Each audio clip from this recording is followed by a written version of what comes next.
നീണ്ട വർഷങ്ങളുടെ കാത്തിരിപ്പിന് ശേഷം കേളൂത്ത് എക്കാൽ തറവാട് ശ്രീ വയനാട്ടുകുലവൻ ദേവസ്ഥാനം വയനാട്ടുകുലവൻ തേംകെട്ട് മഹോത്സവത്തിന് സാക്ഷ്യം വഹിച്ചു.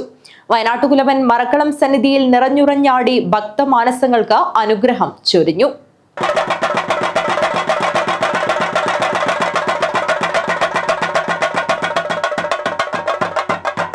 പ്രസിദ്ധമായ അടൂട്ട് മുത്തേടത്ത് കുതിര പഴയ സ്ഥാനം ശ്രീ പാടാർകുളങ്ങര ഭഗവതി ദേവസ്ഥാനത്തിന്റെ പരിധിയിൽ വരുന്ന എക്കാൽ ശ്രീ വയനാട്ടുകുലവൻ ദേവസ്ഥാനത്ത് 160 വർഷങ്ങളുടെ കാത്തിരിപ്പിന് ശേഷമാണ് വയനാട്ടുകുലവൻ തെയ്യംകെട്ട് മഹോത്സവം നടന്നത്.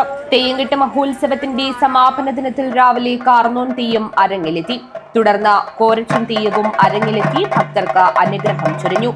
ഉച്ചയ്ക്ക് 12 മണിയോടെയാണ് കണ്ടനാർക്കേളം തെയ്യം അരങ്ങിലെത്തിയത്.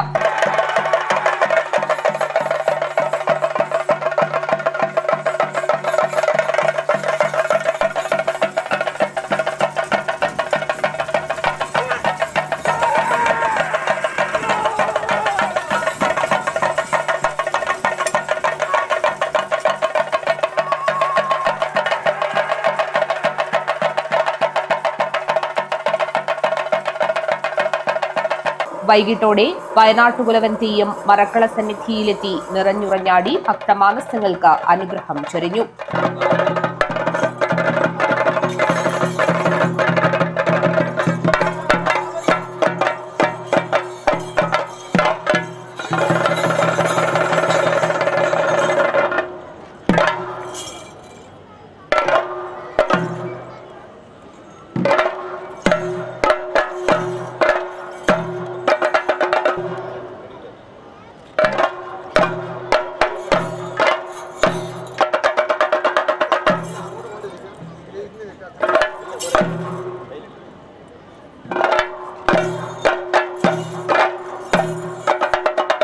തുടർന്ന് പരമപവിത്രമായ ചൂട്ടൊപ്പിക്കൽ ചടങ്ങ് നടന്നു.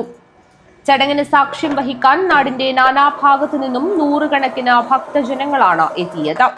തുടർന്ന് വിഷ്ണുമൂർത്തിയും അരങ്ങിലെത്തി.